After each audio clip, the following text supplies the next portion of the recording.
everyone, and welcome. You're watching the EBC International coverage of the coronavirus COVID-19 pandemic. I'm Anna Kui, coming to you from Las Vegas, Nevada. Tonight, we'll hear from several of our correspondents across North America. Plus, today we'll get to converse with a couple from Phoenix, Arizona, as they share with us their life's ups and downs and how courage is helping them stay grounded and unmoved. And we'll learn the secret of one company in Killeen, Texas, who says in this time of pandemic, their operations were definitely business not as usual. But first, an overview of how the world looks now. According to the Coronavirus Resource Center of Johns Hopkins University in Medicine, as of 5 p.m. Eastern Time, Sunday, April 26th, the number of cases of COVID-19 reported worldwide is now close to 3 million. This includes more than 950,000 in the U.S. and more than 46,000 in Canada. Sadly, this virus has claimed more than 205,000 lives worldwide. This number includes more than 54,000 deaths in the U.S. and more than 2,600 in Canada. Our coverage begins now. We'll start with Thomas Likeness in Edmonton, Alberta, Canada. Two provinces in Canada are easing pandemic restrictions, prompting protests in other parts of the country. Ken Cruz from Fort Washington. Maryland and Virginia governors outline plans to reopen states. Diane Passion from Edinburgh, Texas. Texas government launches online interactive map to locate COVID-19 test collection sites, and Church of Christ in Corpus Christi gives away free groceries to neighbors amid virus crisis. We also have Julianne Simbulan from Lancaster, California. Los Angeles Mayor Eric Garcetti announces essential and frontline workers showing no symptoms are now able to get tested for COVID-19 free of charge.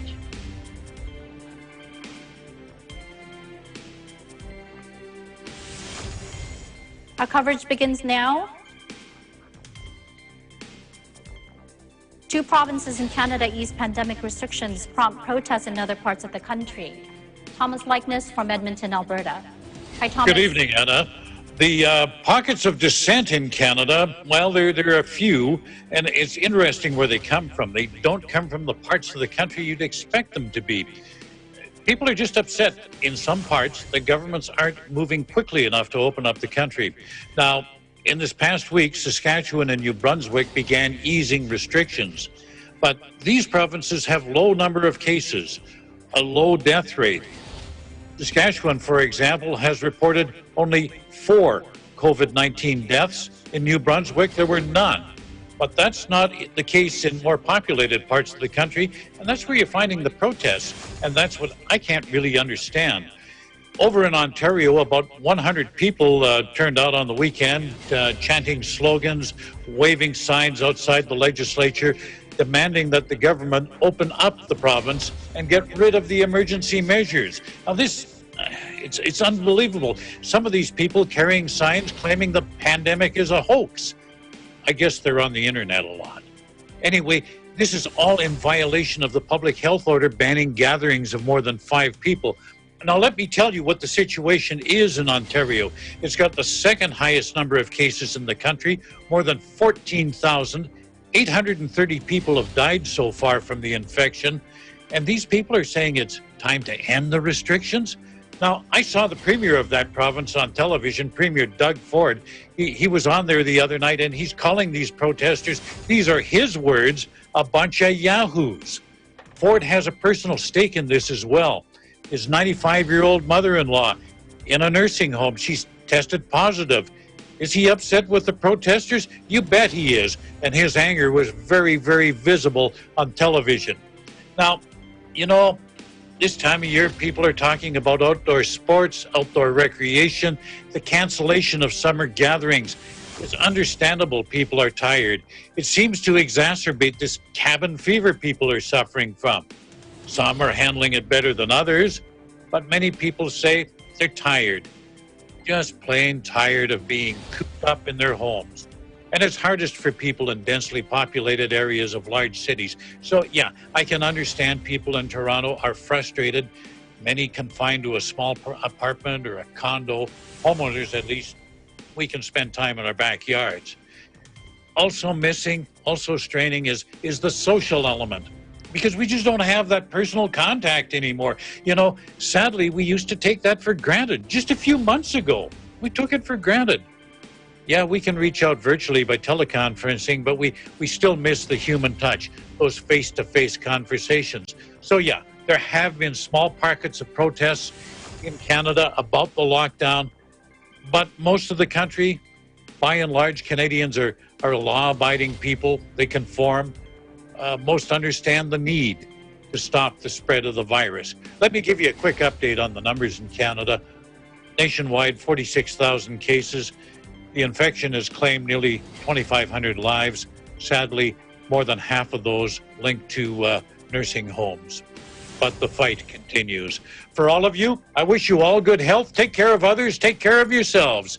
Stay home, stay safe, and stay tuned to Eagle News for accurate and balanced coverage of the COVID-19 pandemic. In Edmonton, Canada, Thomas I. Likeness, Eagle News. We live in interesting times. Thank you, Thomas. You know, you mentioned a few things that I want to ask about. I'm sure you've heard, you know, here in Las Vegas as well, people are anxious to get back because of the Mayor Goodman's statement last week. How about there in your province? How anxious are the people wanting to end the restrictions? We're anxious. Yeah, we'd like to be able to go shop at the electronics shop again. We'd like to be able to see minor league sports going again, but we're also very realistic. It's just not going to happen in the near future. People here, I think, understand that if we go ahead and open things up too quickly, and then we have to lock down again in a couple of months, it's going to be a whole lot worse on the economy. It's going to be a whole lot worse on people's health. So, yeah, we're willing, at least in this neck of the woods, we'll just grit our teeth, grin and bear it, and stay the course. Yeah, I think as people hear more of other places opening up, they're just going to make it more, harder for them if they're still in restriction. I'm really frightened when I hear beaches opening up and so on, especially in areas where there's still a large number of cases. I mean, what are we thinking? What are we thinking? Yeah, I'm sure you heard about the governor from Georgia, right?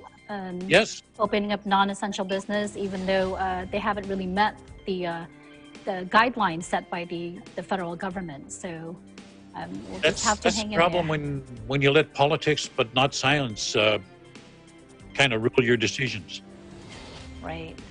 Well, thank you, Thomas. One more. You mentioned, people taking things for granted. Can you tell us maybe one or two things that you've taken for granted before that you are now missing during this pandemic? Just being able to visit people, able to drop by somebody's house or have them come over.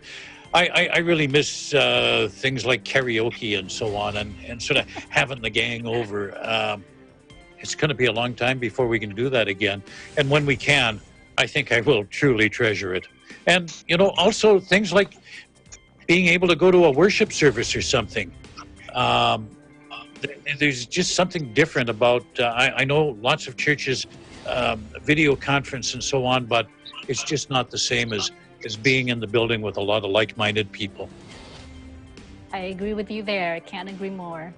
So, well, thank you, Thomas. I'm sure I speak for the rest of the correspondents when I say we want to hear you sing karaoke one day.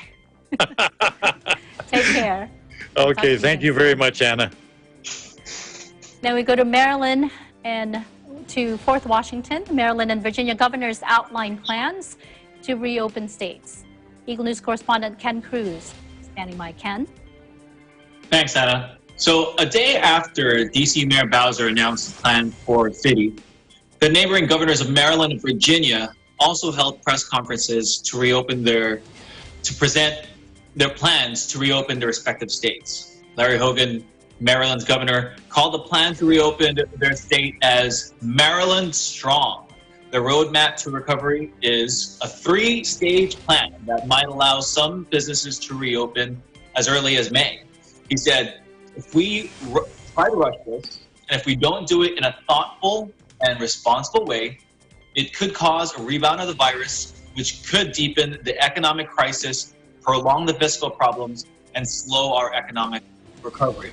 What I can say before I continue is that Governor Hogan he's being praised a lot in our state as being very conservative when it comes to reopening, and also making sure that we're doing our best as a state to social distance. And I think,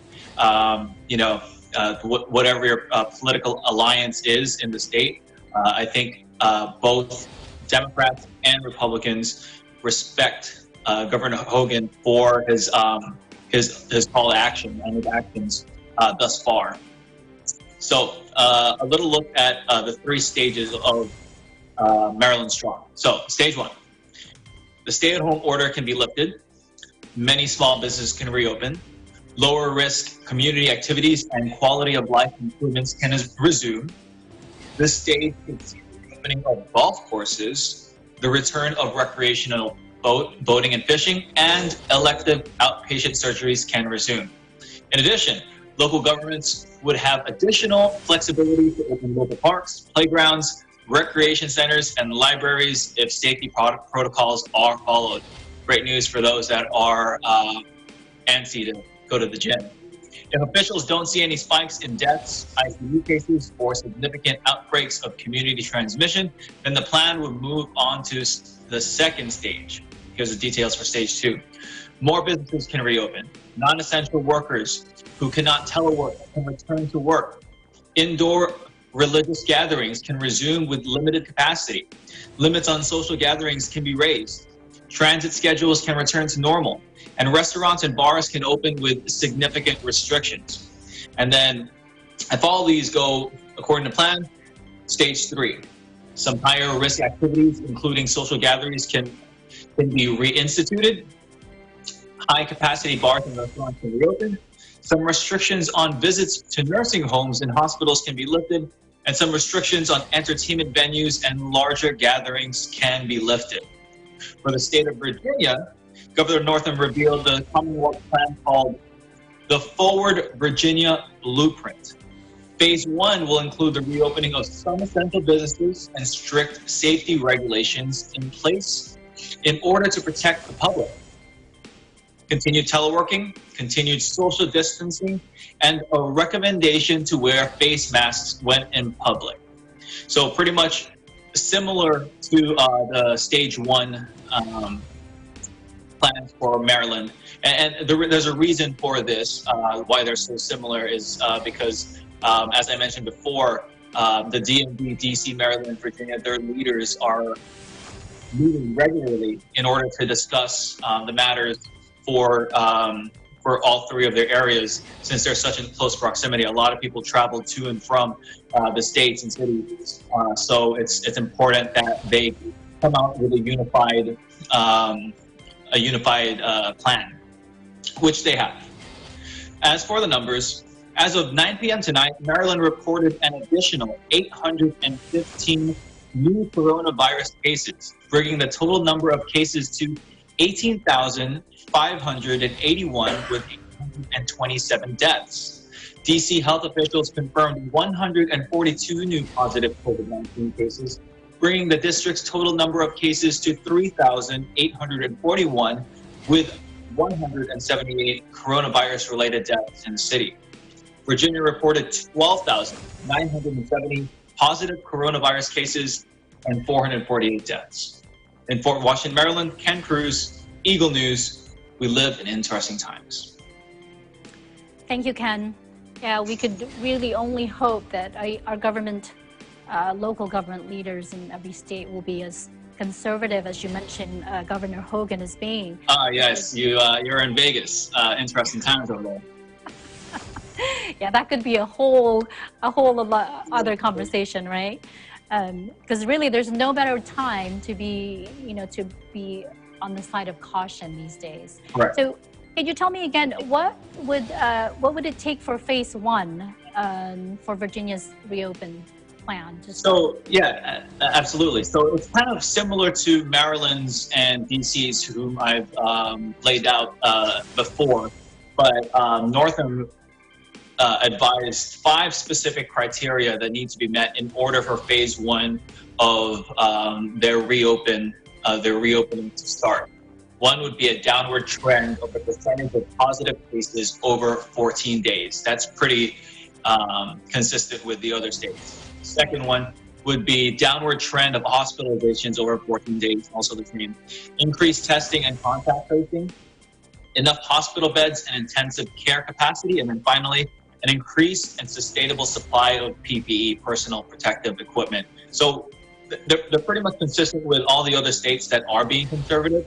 But, this last weekend, I don't have the specific numbers, but, Friday and Saturday were some of our deadliest days. So it's as far as COVID-19 deaths for our state, for our area. And so as far as the time, the time clock for the 14 days to start, it doesn't look like it started at all, or in as far as the numbers go and the deaths go, it doesn't look like it might start anytime soon. Yeah, I think that we can account that for the backlog of testing, because that's the same thing that we're seeing here, unfortunately, in Las Vegas. So Sure. Let's hope that we'll see that downward trajectory soon for a lot of our places. Thank Hope you, is Ken, what for we that all report. have. Yeah, absolutely. Exactly. Thank you, Anna. Thank you. We'll talk to you again soon. More live updates when we come back. Eagle News will return shortly. Stay with us.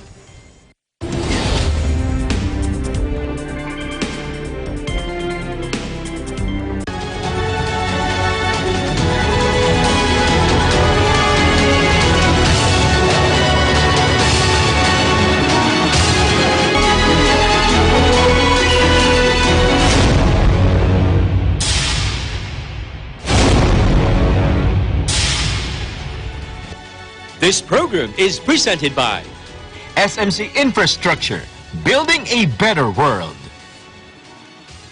Co-presented by Canrib Corporation, your ventilation and air conditioning specialist. Vita Herbs Philippines Green Coffee, masarap, mabango, at healthy pa.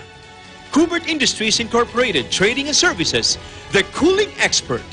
In participation with Rain or Shine Elastomeric Waterproofing Paint, colorful protection for your home. Matimco. Matimco is wood. Wood is Matimco.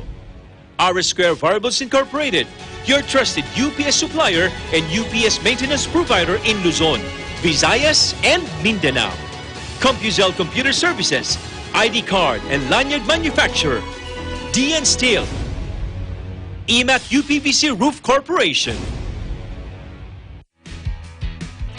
The successful development of TPLEX, or Tarlac Pangasinan La Union Expressway in 2009, a 4-lane toll road that extends from Tarlac City to Rosario La Union, with an additional approved extension of 56 kilometers all the way to San Juan La Union. This is expected to reduce travel time to Baguio and other provinces in northern Luzon. Realizing the vision of creating a better world for Filipinos fueled the team's focus.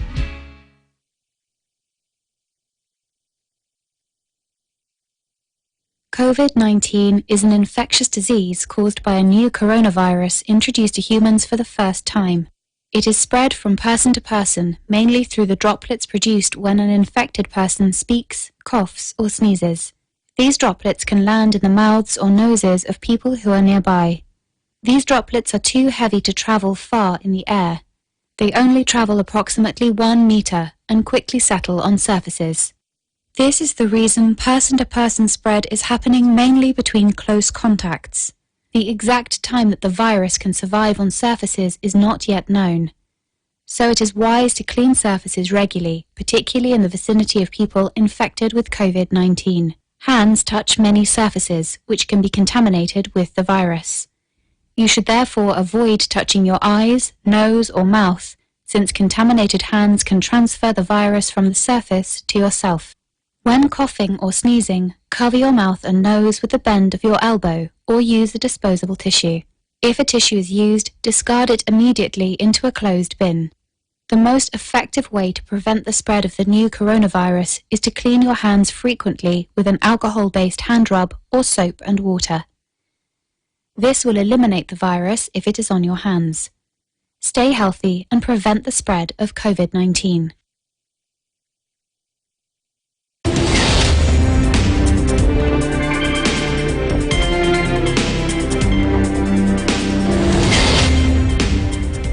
Welcome back. You're watching the EBC International coverage of the COVID-19 pandemic. I'm Anna Cui in Las Vegas. Texas government launches online interactive map to locate COVID-19 test collection sites, and Church of Christ in Corpus Christi gives away free groceries to neighbors amid virus crisis. Eagle News correspondent Diane Pasion in Edinburgh has the story. Diane? Thank you, Anna. Here in the Lone Star State, Governor Abbott announced on Saturday that the Texas Department of State Health Services, along with the Texas Division of Emergency Management, have launched an online interactive map to help Texans locate COVID-19 test collection sites in their community. The map gives details about each test location, whether it's mobile, walk-in, drive-through, public, and private, as also provides contact information and scheduled hours. Governor Abbott states this mapping tool is part of the government's commitment to expanding COVID-19 testing throughout Texas. Presently, over 340 test collection sites are listed on the map, with more expected to be added. So far, the number of positive COVID-19 cases in Texas are 24,631, with 648 fatalities and 10,763 recovered. Here in Hidalgo County, the number of positive cases are 303 and 4 fatalities. Of those numbers, 4 more tested positive in Hidalgo County on Saturday, which, according to County Judge Richard Cortez, was the lowest number in a month. For now, the shelter-in-place laws will remain effective in Hidalgo County until April 30th, which also includes wearing mandatory face coverings in public settings and a county-wide curfew that takes place from 10 p.m. to 5 a.m. daily. On Saturday, Judge Cortez added a third amendment to the emergency order in line with Governor Abbott's announcement to reopen some retail businesses to serve customers on a retail-to-go, delivery, or online order basis.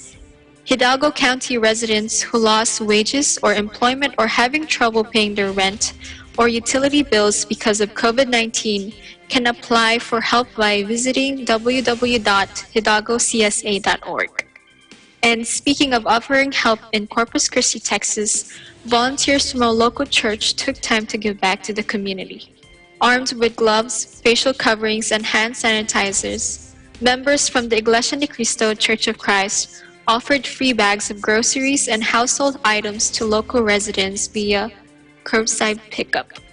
According to the resident minister, Zane Dizon, the purpose of this project, known as Aid to Humanity, is to give help to those who need it and to offer some relief to families during this virus crisis.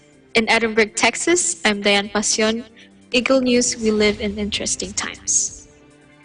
Thank you, Diane. It's really nice to see different organizations stepping up to help our neighbors. You see that everywhere. So, Diane, I understand you're a nursing student, right? Yes. And you were scheduled to graduate this year, I heard? Yes. After all those years of working hard, how does it feel? What are plans for your graduation? For the past 2 years, I've worked hard to pass all of my classes in the nursing program, and I was disappointed when I heard the news that ceremony was canceled. However, I also understood as a nurse, as a future nurse, I understood the necessary precaution that was implied nationwide during the pandemic crisis. And my next plan is to apply for work here in Edinburgh, Texas, and continue to help. Okay, well, on the positive side, this goes down in history as, people graduating, maybe they'll come up with a different way of having graduation, because here in Nevada, some high schools, our Clark County School District is planning for some kind of a virtual celebration. So maybe they'll have something for you later on too. Well, congratulations for finishing the nursing program. Thank you. And thank you for coming on with us tonight. Take care. Thank you. Los Angeles Mayor Eric Garcetti announces essential and frontline workers showing no symptoms are now able to get tested for COVID-19 free of charge. Eagle News correspondent Julianne Simbulan from Los Angeles has the details. Julianne. Thank you, Anna. The 42,810 confirmed COVID-19 cases and 1,699 deaths in the state of California by the Johns Hopkins University and Medicine Coronavirus Resource Center, Los Angeles County accounts for almost half of these numbers with 19,107 confirmed cases and 895 deaths, according to the Los Angeles Public Health Department. As part of the city's ongoing efforts to flatten the curve by limiting the spread of this virus, Los Angeles County Mayor Eric Garcetti announced last week that essential and frontline workers who show no signs of the virus are now able to get tested free of charge. This includes the first responders, critical government personnel, healthcare officials, and grocery workers. In addition, Mayor Garcetti issued and signed this public order last Friday for the testing of COVID-19 and skilled nursing facilities throughout Los Angeles County. The order required these facilities to offer and provide free monthly COVID-19 testing to their residents, employees, and contractors. Mayor Garcetti stated, COVID-19 is now the leading cause of death in our county. The threat posed by this virus is very real. The sacrifices we're making to help flatten the curve is working, but there's still a long road ahead. Now is not the time to let up. Here in Lancaster, California, the effects of COVID-19 are also prominent. With 246 confirmed cases, the shelter-in-place order implemented by Mayor Garcetti also governs this small, high-desert city on the outskirts of Los Angeles County. Residents continue to stay in their homes and leaves their homes only for essential reasons. Social distancing is the main priority right now, and the city does offer information on how to act now and community resources on the city website in order to get around certain aspects of ordinary life that have been affected by the virus. In Lancaster, California, Julianne Simbulan, Eagle News. Live in interesting times. Thank you, Julianne. So can you tell me, how has the pandemic and the safer at home order affected you personally? So for myself, before the stay-at-home orders, I was going to a university up in Northern California. But with the quick and sudden news about the widespread pandemic, chaos ensued, and school was converted to online classes, leaving students to hurriedly flee back home, leaving many with unanswered questions for what is to come. Spring break seems to be longer than what we expected. Now that I am back home, my family and I only go outside for groceries, and my parents still go to work due to them being deemed necessary positions in our community. My siblings are all now going to school online, just like myself, and I also do work from home also. COVID-19 has truly turned our lives upside down. In these times, we should be flexible because we have more questions than we have answers. It is a lesson that things can change so quickly, even right in front of our eyes. That is so true. So we'll hang in there. I guess we'll all just have to wait and see what the fall semester will look like. Good luck. Thank you, Julianne. Coming up, a conversation with Alona and Ryan Bondoc of Phoenix, Arizona, who will share with us how they face life's ups and downs and how courage is helping them stay grounded and unmoved. Stay tuned. This is Eagle News.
access mo. Hindi mo ba alam, mauubos daw ang mga tissue products? Bakit naman? Ang raw materials daw ng mask at tissue products ay iisa lang. Saan naman galing ang balitang yan? Ay basta, narinig ko lang din.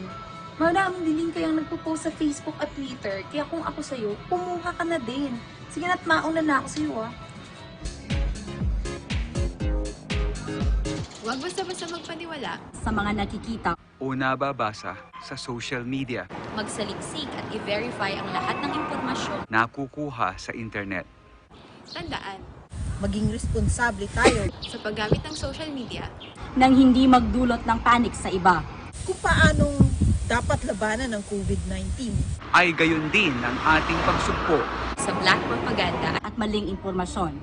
Dennis Lu, Lou Omelda, General Partosa, Tyranel Pililu, Hannibal Arevalo, EBC, Japan Euro. We live in interesting times. Hello, my name is Robin and I'm 5 years old. My mom and dad said many people are getting sick. That is why we have to stay at home. That is why I cannot go to school. I cannot play outside. And I cannot even visit my friends. We can only go outside if we visit the doctor. Or if we need to buy some food. And when we get home, we have to wash our hands. While I'm at home, I do my homework, clean up my toys, help cooking our food, and help my parents with their work. Please stay home so we can all play together again. Bye! Know the latest news and information here and abroad in Aguila Balita, the morning and noontime news programs brought about by the synergy of Net25 and Radio Aguila. Get the fresh news and reports from Luzon, Visayas, and Mindanao in our midday newscast in Aguila, Pilipinas. Track the latest stories in the provinces in Aguila Provincia. Be aware of important events in the region in ASEAN in Focus. And be updated with the biggest news around the world with the support of its international correspondents and volunteers in Eagle News International. Tune in to Mata ng Aguila and get the day's headlines and news that are sharp, accurate, and objective. Catch all of these on Net25, your reliable source of news, entertainment, and technology updates. You can also watch our news and current affairs programs and entertainment shows through our Eagle News and Net25 Facebook pages, YouTube channel, at Eagle News, and in our live streaming sites. Be informed with relevant news and information in these interesting times.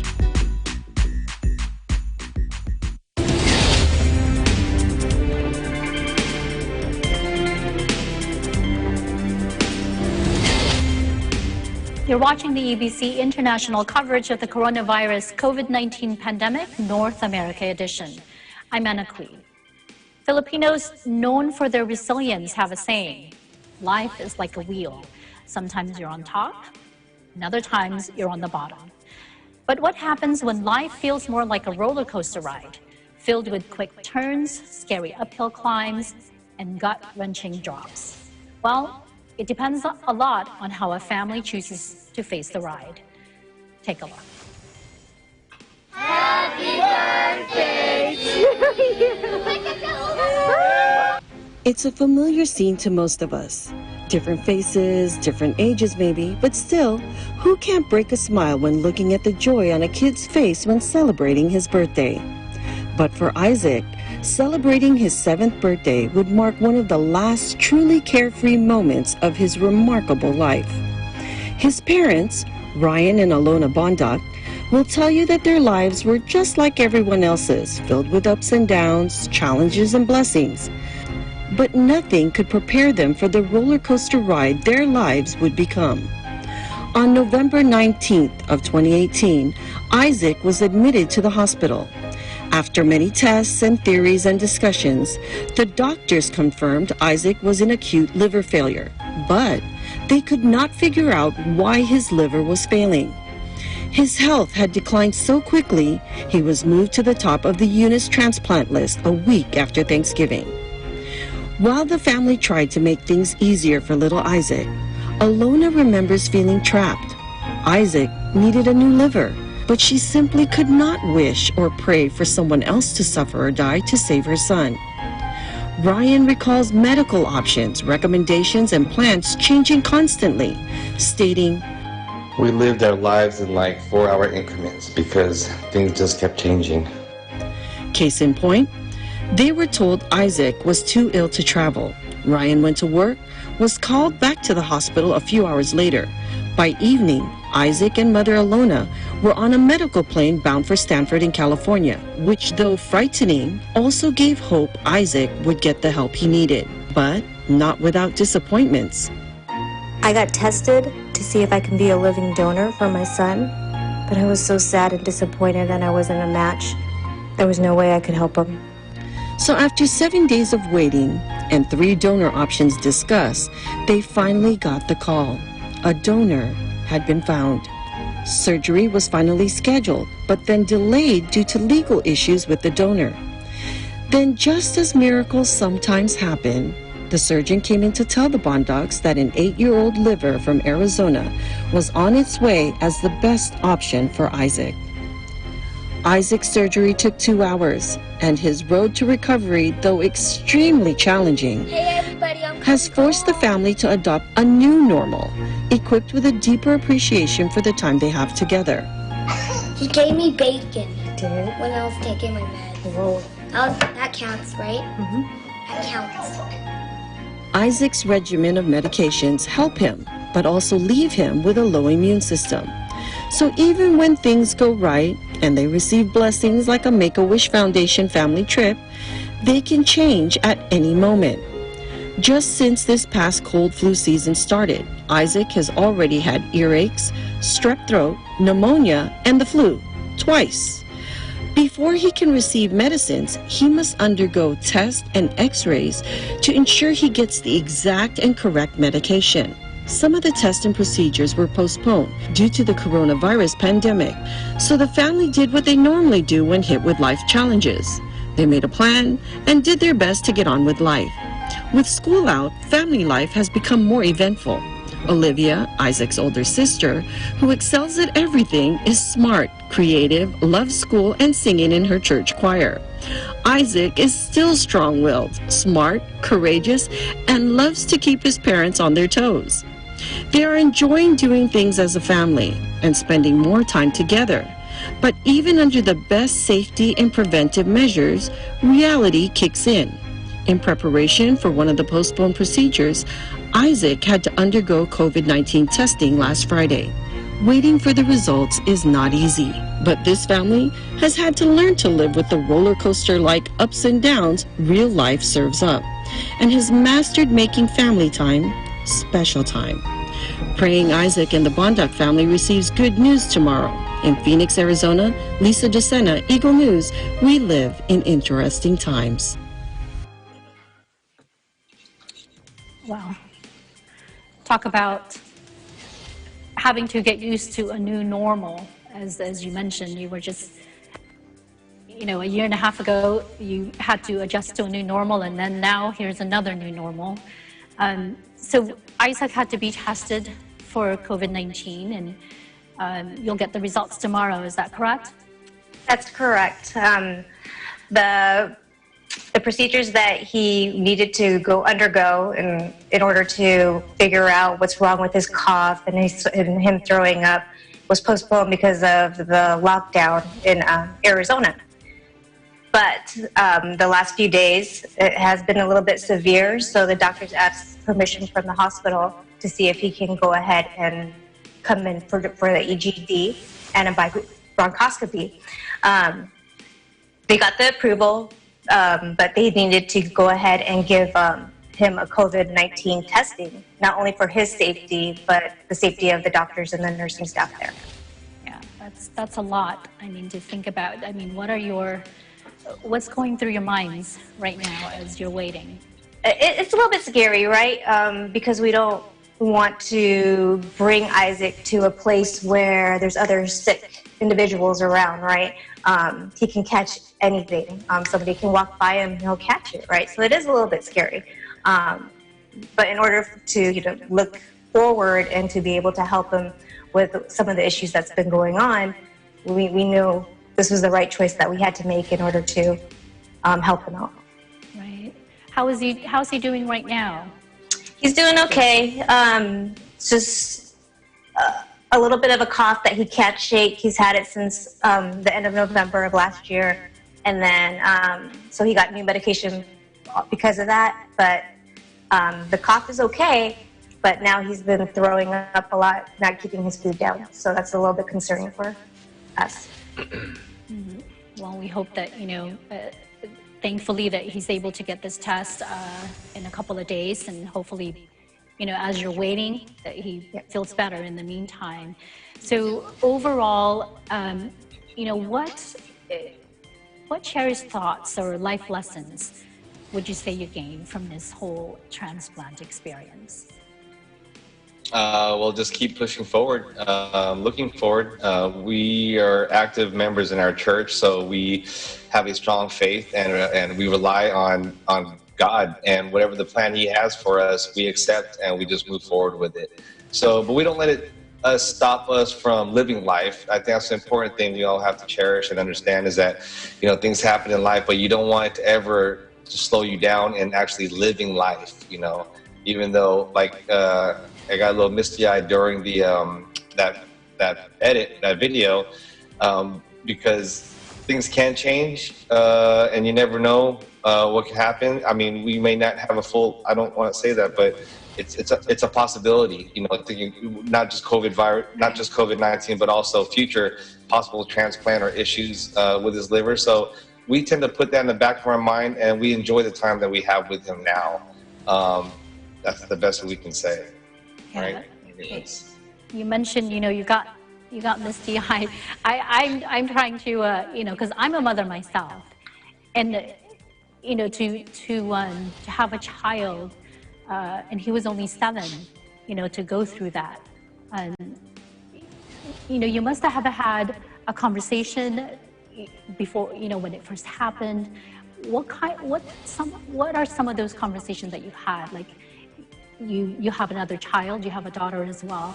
Like, talk us through, what kind of things did you decide as a couple, how much you're going to share with them, and what conversations will you have with them? I think with Isaac, we had to be upfront and realistic with him. We couldn't sugarcoat anything with him. There was a point when he was in the hospital, and the hospital was great. They gave him toys, and he had Legos, he had Xbox wheeled in for him. But there was a point he just wanted to go home, and at that point we had to really explain to him, be honest with him. It's like batteries in your toys. Your batteries are not working, and we have to get new batteries for you. And the expectation is you got to listen to the doctors. We have to take the medicine, because that was the hardest thing, to try to get a 7-year-old to take medicine. That was probably one of the biggest challenges that we had. But as you can see from the video, he's taking it now. He's on pills now, so it's been much more helpful. But he has grown so much in the past year and a half, I would have to say, because of this, and just made him a stronger, more resilient kid.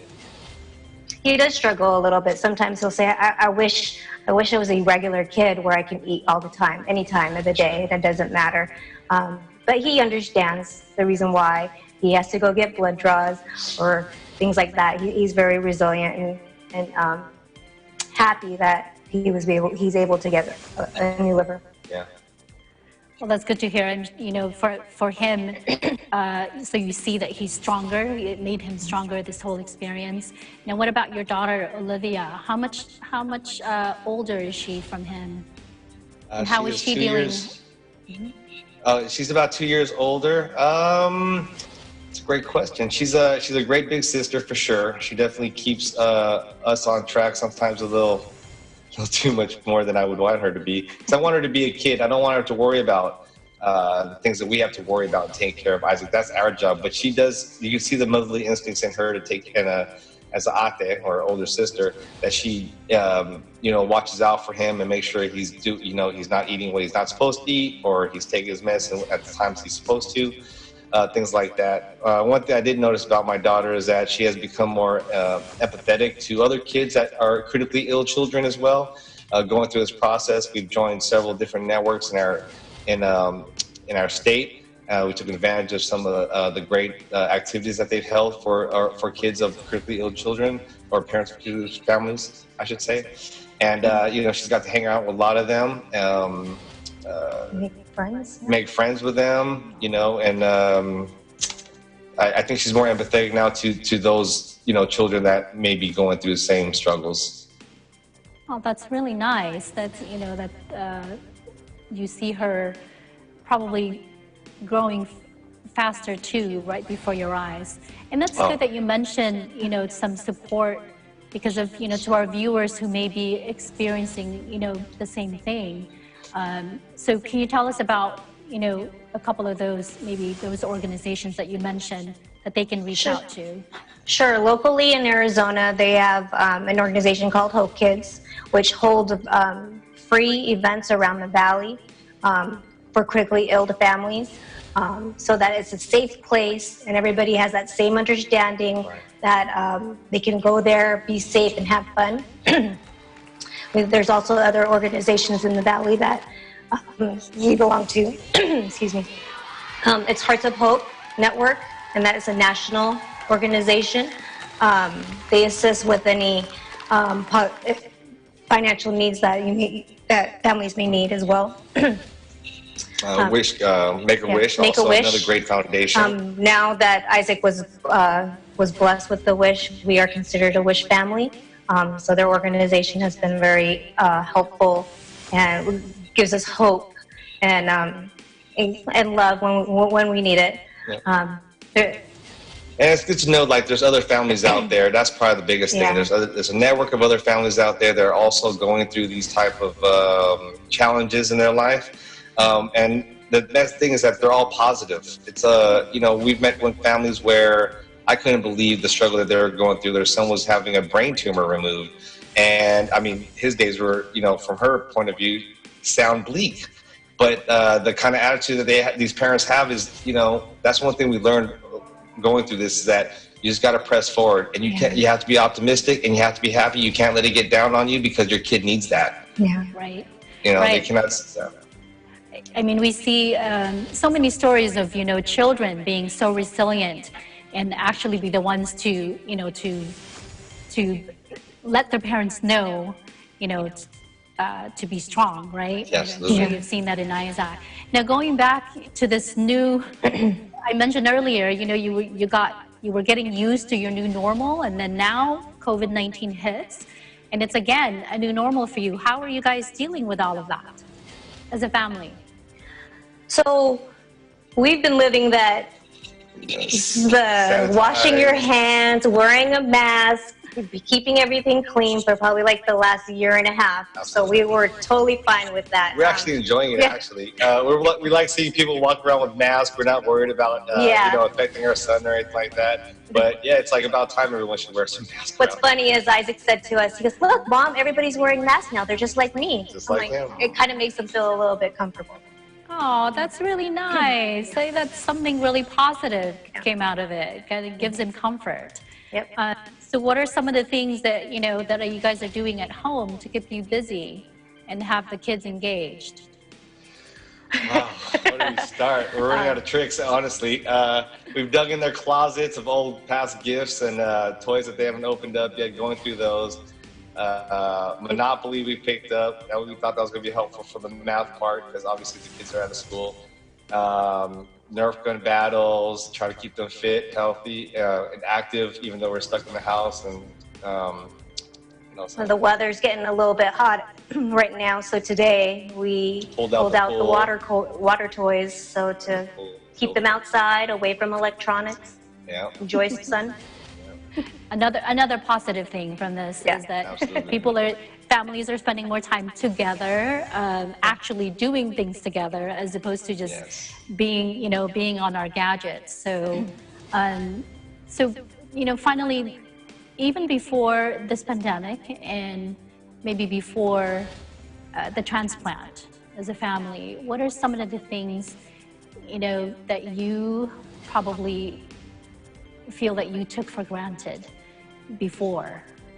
I think taking the time to spend with the child individually rather than doing everything together, because both kids are totally different, right? Day and night.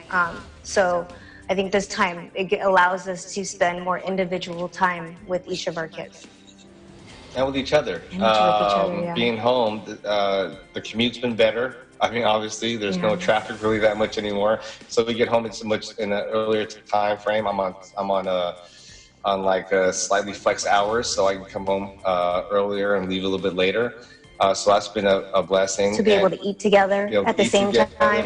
Yeah. You get caught in the rat race, and you just kind of forget about the small things that are important in life. And that's probably the best thing that I could ever say, is that going through these challenges is like, it helps you kind of hone in what's important in life. It's very short, and so you got to prioritize those properly. Right. I mean, you mentioned traffic and all the things, the little things that took much of our time before, and as parents, as I mentioned, we probably barely had time to really sit down as a family, and even as you mentioned, taking that time to talk to your children as individuals, because there are. One can be so different from another, and their needs can be different. So, self-reflection, right? We've probably learned so much, and you've shared so much already. What are, last words that you've learned, reflected upon during this time? That every day is not a given, so enjoy each other. Take the time to maybe just relax and not have to worry about other things. Just worry about what's in front of you. Yeah. And take this time to reach out to those you haven't reached out to a long time too. Sometimes a quick text message. We've gotten some random text messages from people that we've heard from, just checking in. Those go a long way if you haven't heard from somebody for quite some time, because you get busy. Old friends, old associates, classmates, reach out to them. They'll appreciate it. A simple text can make someone's day. And those are the things that are important nowadays. The more that we're getting isolated and put on these, stay at home and socializing aspect of it, take advantage of that. Yeah. Reaching out to them. That is so true. Our conversations, even through just social media, has become more meaningful with those who are close to us. Well, thank you guys for sharing your journey with us. It's truly an inspiration. We hope that it gives more hope to families who may be, experiencing the same thing that you guys are. And we hope for the best for Isaac tomorrow. Hope you receive good news. Thank you. And, Thank you. Oh, wait, I do have one question that I wanted to ask earlier, because he probably has multiple medications that he has to take, and that's part of, having had the transplant. What kind of things are you doing that makes it easier for him? So we've mixed it. He'll take it with apple juice, and then washes his palate with water. We used to crush his pills and put it in ice cream or yogurt. He has every Lego in Target. Yes. Every Lego. So we've been bribed. Yeah. But the good thing is, as he's an advocate for himself. He's like, one day he's like, I want to go ahead and take pills, Mom. I'm a big boy. I'm like, okay, let's do it. That's cool. So he takes his pills like a champ. Yep. Wow. Well, thank you. That's good. That's good. Well, we hope for the good news tomorrow. And thank you for Alona and Ryan for joining us. Thank you for having us. You guys take care. You too. When we come back, discover the secret of one company in Killeen, Texas, on how, amid the virus scare, their operations turned into business not as usual. Eagle News will return in a moment. Stay with us.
You're watching the EBC international coverage of the coronavirus COVID-19 North America edition.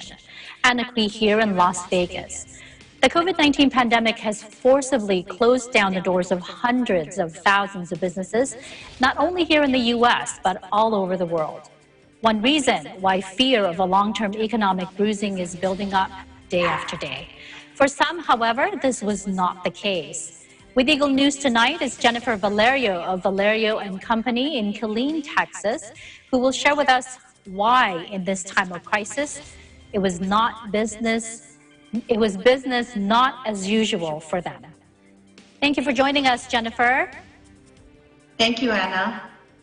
So tell us, well, before we ask you why it is business not as usual for you, could you describe to us what used to be business as usual for Valerio and Company? Well, Valerio and Company, we are a company that is a health and nutrition company. We represent Salad Master, which is a healthy cooking system. So the company has been around since 1946. And the traditional way of running our business is we do private in-home healthy presentation or cooking presentations for families. So it's normally a one-on-one where we go into the families and cook for them. And that's how it is. Or they come right here into this office and we cook for them. So that must be that's a big challenge now that, you know, we have the stay-at-home mandates everywhere. How is that? How did you prepare for that? You know, Anna, it was a very unique situation how we prepared for that. I recall it was, I think, the second week of March. And March is our very, very busy time for our company. We come out with limited edition and the team products, limited edition products. So the team is very gung-ho, where we have a lot of bookings or schedules on our books to cook for a lot of families during the month of March. And we even had a sales meeting. We have a sales meeting here on Monday night. But during that afternoon when President Trump, I remember this, that second week of March, he said that the minimum to meet was actually only 10 people were to gather. Mm-hmm. I had to decide and make that decision to cancel the sales meeting, which was going to happen in 3 hours, and to cancel all of the cooking shows because I had no mask available for my team. I had no Clorox wipes. I was trying to look for weeks prior. And, you know, as a business owner, you have to keep up to date what's going on. And I read online the night before that people could be asymptomatic, that you could not know if they are carriers of it. And as a business owner, I valued more my team's health and my health as well, because we had cooking shows scheduled with me and my teams out to go to cook for some families. But I said, you know, guys, we need to cancel everything because I have no mask or Clorox to equip you with. And I remember telling one of my managers about this, that, hey, we're canceling everything because of this. And they're like, well, Jen, you can't live in fear.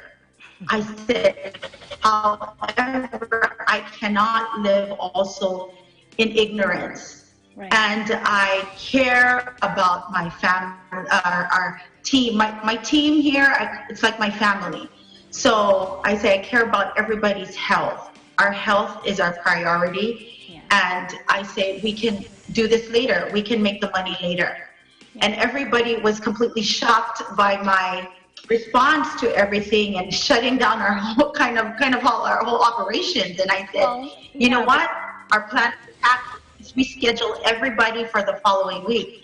But you know what they did, Anna, which was so courageous for me. I didn't expect it. One of my consultants, Cherry May Lopez, she said, well, Miss Jen, I have a virtual cooking presentation on Saturday for 2 families. I go, okay, virtual? And she said, yes. And I said, okay, go ahead. Good luck with that. Because I, Anna, myself, has never done that. You know, how do you normally when we do our cooking presentations, we let them taste the food, everything, right? Yeah. And because, you know, what my priority was, my importance was, you know what, guys, our health is important. We can make this money later. It's not important. Your health is more important. That transcended to everybody's hearts. And because we have a healthy cooking system, a wonderful, incredible product that helps families to eat healthier and better, Cherry's family, one of her friend's spouse was exposed to the COVID-19 because being in the medical field. So she had that passion of wanting to help this family to learn about eating healthy and well, you know, to boost their immune system. And because of that, she was successful, and those 2 families invested in their healthy cooking system. And everybody was just all excited about it and saying, oh, can we do another virtual cooking presentation? And Anna, this is all new to me. I don't even know how to do that too, but I had to learn how to do it. And it's been amazing and been quite successful with it.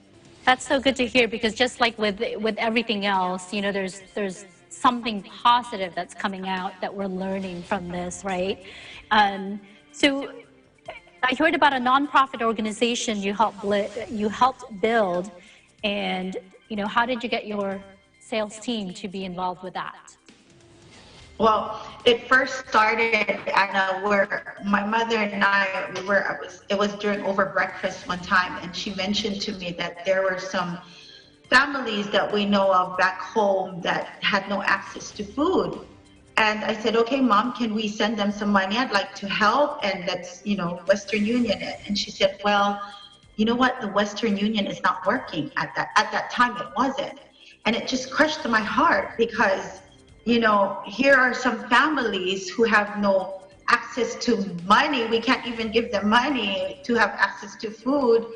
And I said, how can we help these families? And so what I decided to do is launch Valerio and Company Care Project.